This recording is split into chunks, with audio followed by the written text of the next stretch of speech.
I'm a 46-year-old man, living with my wife and 17-year-old son. My wife has been on a different continent for about a month, taking care of her dying mother, so it's just been me and my son during this time. My son and I have always had a very close relationship, where he tells me almost everything going on in his life. We talk openly about school, friends, and whatever's bothering him. Last Saturday, he came to me with something that was clearly weighing on his mind. He told me he was going to his first ever high school party that upcoming weekend, and he was genuinely nervous about it. The reason for his nerves became clear when he explained that he'd never really drunk alcohol before, but he knew he was going to at this party. For context, this is in Canada, where the drinking age is 19 in my province, and teenage drinking at parties is extremely common. Most kids his age have already experimented with alcohol, so he was feeling behind and anxious about not knowing what to expect. As I listened to him talk about his concerns, I could see he was worried about making a fool of himself or getting too drunk without realizing it. That's when I had an idea. I asked my son if he wanted to have a few beers with me while we watched the hockey game that night, as a sort of test run. My logic was pretty straightforward.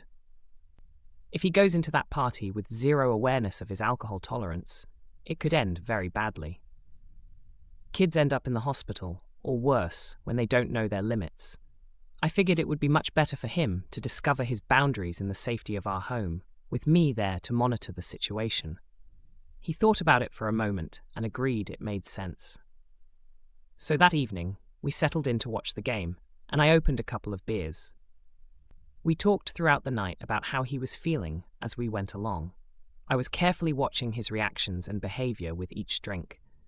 Over the course of several hours, I let him have 6 beers total before I cut him off.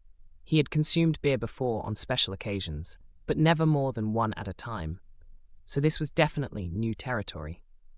By the end of the night, he was pretty drunk, but still coherent and safe. He wasn't sick or out of control, just clearly intoxicated.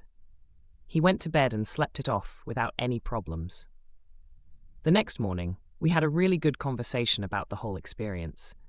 We talked about how the alcohol had affected him, how he felt during different stages, and what he learned about his tolerance.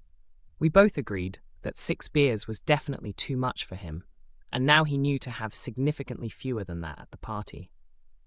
Honestly, I was pretty content with how the whole situation played out. He had his first real drinking experience in a completely safe environment, with someone who cares about him monitoring everything. I felt much more comfortable with the idea of him going to that party, knowing he now understood his limits and what to expect from alcohol. However, in an effort to be completely transparent with my wife, I told her about it during one of our phone calls a few days later. Her reaction was not what I expected at all. She was absolutely livid with me. She thinks what I did was reckless and irresponsible, and she's furious that I made this decision without consulting her first. I understand I probably should have called her beforehand, but honestly, she already had so much on her plate, dealing with her mother's situation. I figured she had enough going on and didn't need me bothering her with something that seemed pretty manageable at the time. Now I'm second-guessing myself completely. Was I being a responsible parent by teaching him about alcohol in a safe environment? Or did I cross a line by essentially facilitating my underage son getting drunk? Am I the asshole?